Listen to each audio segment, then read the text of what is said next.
Welcome to the Starfish Diaries. I am your host, Liz McKean, and you might have found me from another podcast or from yoga or through coaching or maybe a recovery event, but all that matters is that you're here now, and I am so glad that you're here. On this show, we're going to be talking about identity and self-trust and recovering from all sorts of things, including shame and burnout and squeezing ourselves into what we think good looks like. And I'm going to use a lot of metaphors because that's how I make sense of the world. And I'm hoping that helps you too. I'm really just here to remind you and honestly remind us that there is no such thing as doing life wrong and that you do get to make your life into a place that you want to be. And we're going to figure it out together. So let's go.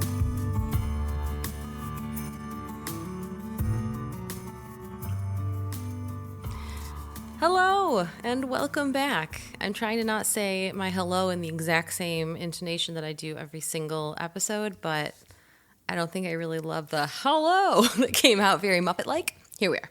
Here we are. We can do easy things. I'm so glad to be here speaking to you. I am just picturing you in my little head and my little heart while I record this podcast, and it makes it so much fun because it really feels like a conversation. And I want you to know that as you're listening that I am thinking of you. So before we get started, I've got a packed episode planned that we're going to squeeze into a, digestible amount of time. But we need some oxygen in our brains in order to do that. So whenever you're ready, maybe give yourself a little bit of a shake out. Shake your arm, shake your head. It feels so good to shake. Unclench your jaw. And then when you're ready, take a big breath in through your nose and out through your mouth. Nice. Big breath in through your nose. And longer exhale. See if it can be double the length of your inhale. Maybe you pause at the bottom. Biggest one yet. Biggest, best, last one, best one. Biggest breath. Feel everything fill. Hold at the top. Feel that ribcage expand. Unclench your jaw. Open your mouth, let it go. Yay. Thanks for doing that with me. I feel oxygenated. I saw a joke online that I saved as like something that felt so true and also as a, just entrance ramp to a much bigger conversation that I've been thinking about having with you here.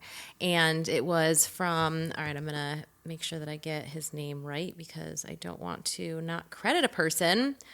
Kumail Nanjiani, who is a comedian. He also, I'm not an Avengers person, or not Avengers, but what is it, Marvel person, but I know he was in one of the Marvel movies that did not do well.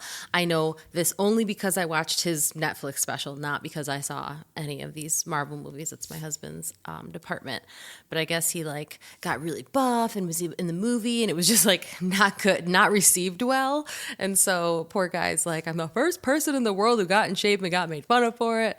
And then, he felt really bad about the movie not doing well, which made me sad, but also he's a comedian, so it gave him just A+ material for this comedy show. So anyways, all, deep conversation aside, it's really funny. I recommend. Also, I'm known to have terrible just taste in entertainment, so take that with that grain of salt. But I really enjoyed it. So one of the jokes that he said that I also saw him repeat on some Instagram post was about how the chasm between a problem that he's having and his body's solution for it is just impossibly large. And I could not agree more. So his example was, maybe you get a new job and I'm worried oh, man, they're going to see through me, or what if I'm not good enough, or, all the things that you worry about when you start a new job. He's like, and my body's like, you know what, dude, I got you. We won't poop for a week. And my body would for sure go the other direction, just to start us out with a little TMI. But I was like, yes, that is so accurate. There are definitely exceptions. I'm a person who you want in a crisis. If there is, and I know I'm in good company when I say this, if like shit goes down, it's like suddenly things get quiet and clear, and I know exactly what to do in that moment. But when little silly things happen, when little inconveniences happen, or when the fear of a big crisis is pending, or I have interpreted that there could be a big thing happening, or I'm just anxious because that's what my body likes to do sometimes for kicks. Yeah, my body will be like, oh, there's something really scary. Cool. I'm going to make it so your brain doesn't work at all. I'm going to make it so your mouth cannot form words. I'm going to create so much perspiration that it is impossible for anyone to miss it. And then when you start to notice the perspiration, it will make you even more of a sweaty mess. I'm going to make your hands shaky. I'm going to, make your stomach create very loud noises the moment you realize the room is silent. So, and I'm so grateful for this body of mine. I'm so grateful for all the adaptations it has gone through over, bazillions of years of evolution and everything to make it so that when there is a trigger, I have a physiological reaction that in theory could be helpful. But as we all know, in this day and age, you could think about doing your taxes, and it's not the same as being, in danger. I mean, what the example that is just so overdone and constantly given, but I'm just going to do it here for the sake of ease, is like, I'm not being chased by a saber-toothed tiger, but my body will produce just dose me with the same chemicals that I would need to get away from that saber-toothed tiger. And unfortunately, that does not make it easier to navigate doing my taxes, which are 100% my saber-toothed tiger, I got to tell you. For whatever reason, that is just ingrained in my brain to be a thing that is scary, that I, just don't really agree with the level of reaction that I have. But all that to say, the chasm between the trigger, the feeling, the problem, and what would be a helpful reaction versus what my body is doing is wide. And he made that he was very eloquently described that in a way that made me laugh and made me feel less alone. And I thought maybe you would enjoy it too. And that leads into a bigger discussion of just reactions to things. And I had a moment in a therapy session one time where we were getting into just conversations about things that brought up really big emotions, which I have the ability to have a very surface level conversation about rather traumatic things. I think a lot of us have that as kind of a defense mechanism ability. And we were getting below that. We were getting below the surface, and the emotions of it all were welling up.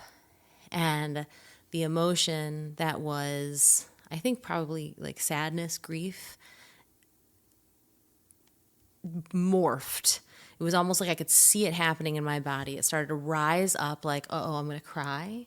And it morphed into panic. And to the point that I couldn't even tell you what we were talking about anymore. I just felt panic. And I had to leave. I walked out of the office. I was like, I just need a minute to like gather myself, because I can't sit here and experience this sitting still. I have to move my body and get away, And again, like, there was no saber-toothed tiger there, but talking about this thing and having that big feeling was overwhelming. And I remember coming back and apologizing and feeling really embarrassed. And we talked about it and had a few more, sessions to sort of, I don't know, just kind of integrate that experience. And at one point when I was in a less activated state, my therapist said to me, I think you might have an actual phobia to big emotions. Like that's a phobic reaction that you're having, where an emotion wells up and there's panic that comes and the need to escape. And, like that fight, flight, freeze, fawn thing that happens when your sympathetic nervous system is running the show is happening not because of the thing we're talking about, not because of anything, but the emotion itself. So it's like layers down. It's like, okay, I'm talking about the thing. I start to feel the emotion, and then the panic happens. And it was such a moment of reckoning, when something hits you like, oh, I didn't know that was even a thing that could be true. And I've been able to, I could rewind back to that moment where some pretty significant healing was able to begin that couldn't have before, because I didn't understand what that was before. I can look back and understand why that's the case. We live in a world, in a culture where it is encouraged to be calm. It is celebrated to not overreact, whatever the hell that means, as if that could be something universal. Particularly as a woman, learning how to stay level even when ridiculous things are happening around you, coming at you, threatening your every part of yourself, physical, emotional, mental. I mean, in the workplace, God forbid we show an emotion, whether that is anger or sadness, or I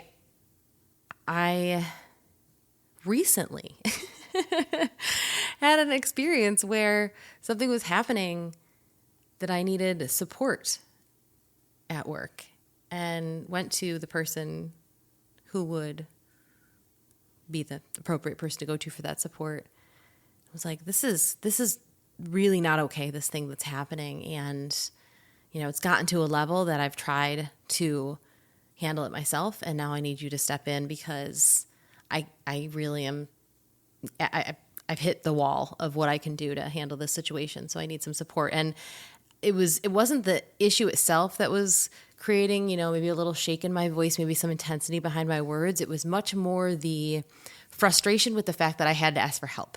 I pride myself on being so independent in the workplace, and that is a whole nother conversation to be had, because I don't think that is necessarily something that has always served me, or certainly my mental health. But in that moment, instead of saying, instead of providing some support on the issue at hand, what I got was, some gentle suggestion to take the emotion out of it. Maybe we just don't get so emotional about it. And maybe here's the way, maybe it wouldn't be such a issue if, we can communicate. We, the we that is easier to say instead of you lady, communicate without all this emotion. And I was so embarrassed and felt very chastised, and meanwhile I'm just like, I'm a full ass adult, and I'm successful and smart and actually hold it together really damn well all the time, to the point of, causing some harm to myself sometimes. And here I am taking this leap and asking for help, which I have been told to do because I don't do it enough. And the response is not to get that help, it is to be chastised for the emotion. And I can rewind back. I don't know why I'm rewinding so much and also making a little like swirly motion with my finger. I guess I'm, remember my VHS cassette tape days. Oh, I miss those days. Anyway, I could probably find a dozen of those kinds of experiences, examples off the top of my head over the course of my life of times that I have needed something and taken the risk to show some emotion. And the response has been, this hasn't always been, from a man in power or something. It very well, it could be from any gender. We are all swimming in this water. And sometimes when we don't know, we do the thing to each other that we wish wasn't happening to ourselves just because we're so conditioned to think it's a normal thing. So when I've needed anything, support, help, an ear, anything, the thing that has been acknowledged or caused concern or caused fear from another person, from the person that I've shown this to, has been to the emotion, not to the thing. So the thing always had to take the back seat, right? The issue that I had, the help that I needed, the problem, the trauma maybe that I was going through. Instead it was, okay, well, let's fix this. Let's fix this emotional thing that's happening right in front of us right now because that's very disturbing. I mean, we've seen it on the political stage where, a woman showing emotion is immediately the topic of conversation, not the thing that she's talking about. It's not always the case when it is a man. And that is not because men don't show emotion. And I'm not trying to go into a big gender conversation here, although I think that's an important conversation to have. That's not what we're here for. I'm just sharing my experience because it makes make so much sense that the thing that I feel like I need to fix is the emotion. The thing I need to run from is the emotion. The thing I need to shove down and make go away is the emotion. So the actual problem, the actual trigger, the actual fear, whatever is the saber-toothed tiger in that moment, it never gets dealt with, or it's definitely something I just have to figure out on my own because I can't physically express the need to someone at the level of urgency that I need to without some emotion behind it. So I don't. And for a long time, my solution to that was alcohol, as I've talked about before. I think we all have something, some numbing agent that helps us to kind of make the feeling go away, the big feeling go away. Even, and these aren't all feelings that are, quote unquote negative, like even joy feelings. I can't count the amount of times that something happy, wonderful, joyful happened in my life. I saw a person I love and I could feel how much I would just want to cry because it's so wonderful. But I would hold it back, and then probably approach that person that I love that I'm so happy to see that I can cry with like a tightness because I'm so worried about holding that emotion back. And I don't want to do that anymore. So I'm not doing that anymore. And that is taking practice because that is such a deeply held, multi-level defense mechanism that lives in my deep, deep subconscious that it requires a pretty significant self-knowing to do anything about it. Because otherwise it's just automatic. A song could come on that reminds me of a time or a person or a loss or even just the humanness of the world. Gosh, what is that song that that for a little while I realized I was not playing because it was conjuring up big emotion. It's a newer one, Ordinary. And it was just like all the feelings, all the bigness of being alive, of being a person, of being in relationship with other people. And it was like, I can't listen to this because it brings up this big emotion. And so I wouldn't. And then I realized, oh shit, that's why I should. So I recently made myself a playlist of all these like big I actually have a playlist because I started this a few years ago where I have a playlist called Big Feelings. And I got away from that practice and then noticed recently that I was kind of doing it again. So I created a new playlist of more recent, actually no, a lot of them are old songs, but the songs that right now bring up big emotion in me, whether that is joy or grief or gratitude or anything. And honestly, I don't even always know because my reaction to all of these songs is to cry. And I don't feel sad. It's just this breaking open as I smack my microphone. It's just this breaking open of the thing that has been so carefully encapsulated inside of me for so long. So I'll just play this playlist and I'll just sit on my floor, whatever floor I happen to be closest to in my house, and just feel it. And usually that means I'm also crying. And I can feel it in my chest right now. Like literally I feel like I could take my breath away just thinking about that feeling. And I'm so grateful that I have this feeling right now because I'm not even listening to the music and it's just a memory of experiencing emotion. And I think I just have such gratitude for being able to experience it and not being so afraid of it. And I think it's going to take a long time before I feel safe, even just with myself, by myself, to let that happen, organically, big feelings to happen. But it's so worth practicing. It's so worth retraining my subconscious to feel feelings and express them. And I'm not, a feelingless robot, even throughout all these years of having this kind of locked down part of me. I still pride myself on being able to seek out joy and tell the people I love that I love them.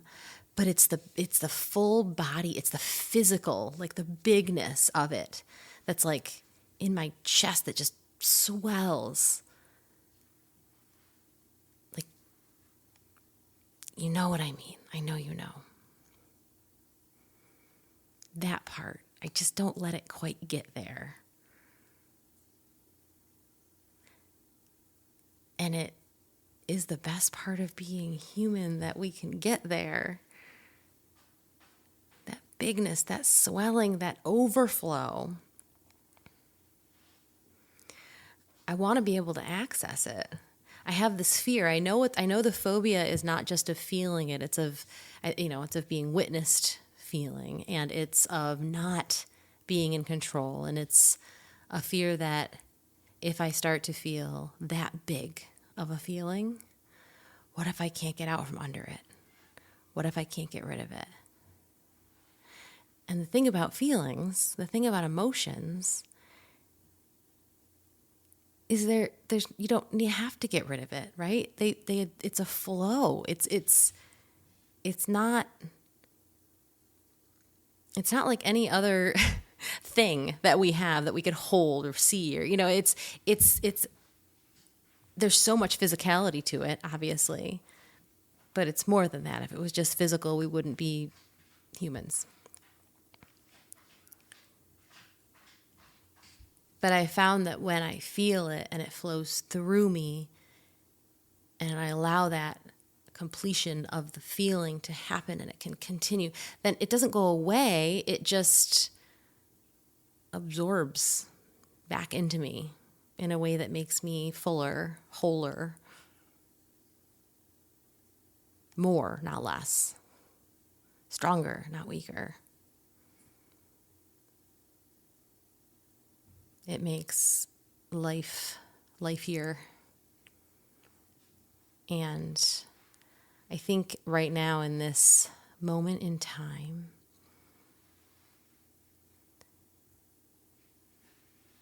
when there is a lot of hard things happening. There's never really a moment in time in the history of being a human that's not been the case, but right now in particular, I'm recording this in January 2026, and the pain that is happening in lots of places in the world, there's genocides, there's people just being killed and starved and separated from their families, and there's things happening right in this country where that is being perpetuated, that there's a level of fear and just even hatred happening that is beyond, obviously, words that I can find. And I think that's the point, right? There's not even words for this. And to feel it and to not be afraid of the feelings is, I think, what keeps us human. Because the stuff that's happening and the people who are perpetrating these just crimes against humanity, they're probably really, really good at not feeling the feelings that make us human. Certainly not seeing them in other people. And I don't ever want to lose that. And even beyond, of course, just to not leave us with that feeling that I'm having right now with you. Even beyond, holding on to our humanity during hard times and dark moments, and being able to see the pain of others and feel it in ourselves, because, we all belong to each other. The thing that makes, me want to help, the thing that makes that hurt me is because I know what the good feels like. Like, we've got to remember what the good feels like, and we can't remember that if we don't allow ourselves to feel it. And I think it's a disservice to the world to not feel the full spectrum of emotion. And for heaven's sake, if we're going to feel fear, we better as fuck feel joy. The kind of joy that makes your chest feel like can't even contain it. So it has to leak out of your eyeballs.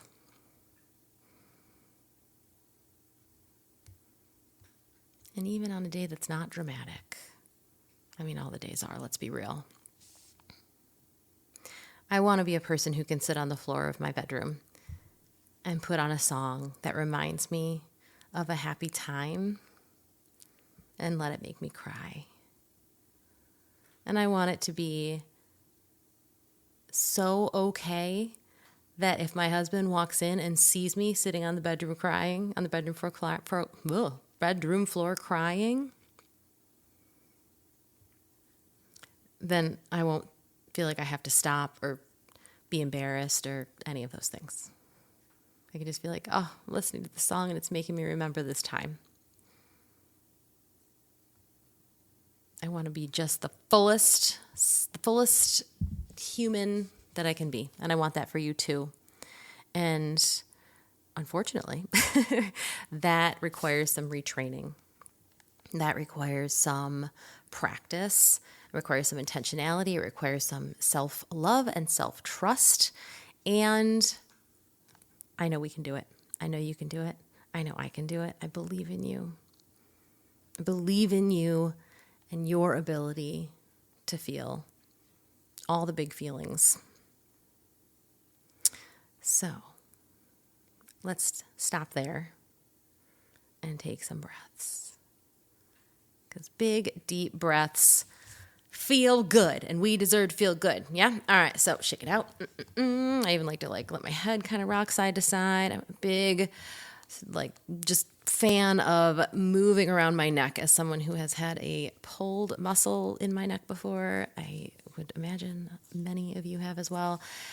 It feels so good to move my neck around. So give your little shake, give your little self a little shake. And then take a deep breath in through your nose.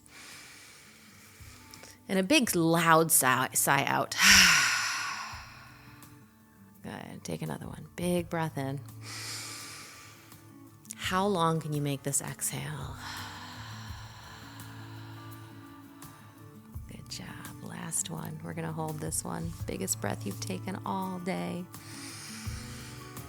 Fill up. Stay full. Be full. Feel all that good stuff inside of you. Feel it all expand. Take up that space. And then open your mouth and let it go. You did it. We did it. I love you. I'll see you next time. Thank you so much for listening to today's episode of Starfish Diaries. I want to take a quick moment to thank some of the people who have made this possible. The artwork that I am so in love with is by my friend and the most talented artist, Mo Houston, and you can find her and her work and work with her by going to Joy Scout Studios. I will have that linked in the show notes. And thank you to my incredible editor, Sean Gritters. If you are looking for production support with your podcast, highly recommend that you check him out. His information will also be in the description.